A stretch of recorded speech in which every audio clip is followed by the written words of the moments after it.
Hello बच्चों, देखो यार, इस तरह के क्वेश्चंस में कई बच्चे परेशान होते हैं। एक्चुअली इसमें ना अपने को करंट फ्लो से देखना होता है ना। सिंपल सा मेथड है। जैसे यहाँ पे ये 5 वोल्ट दे रखा है, ठीक है। ये आउटपुट में अपना या लो और हाई, बुलियन अलजेब्रा में तो अपन 0 और 1 बोलते हैं, लेकिन मैं 0 और 5 बोल दूंगा भाई। या तो जीरो जीरो है तो लो, और 5 वोल्ट है तो हाई, ठीक है। अब जैसे मान लो कि इनपुट में मैंने दोनों लो पोटेंशियल रखे, लो दोनों 0 0 रख दिए, ठीक है।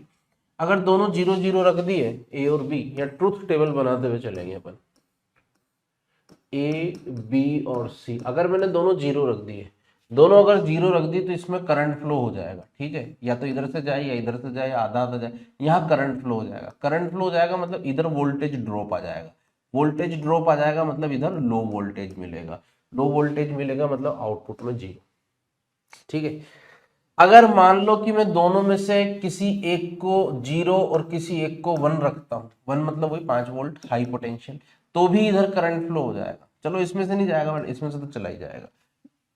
इसमें से करंट फ्लो हो गया मतलब ड्रॉप आ गया, इधर पोटेंशियल ड्रॉप आ गया, तो आउटपुट में फिर से लो मिल गया, ठीक है।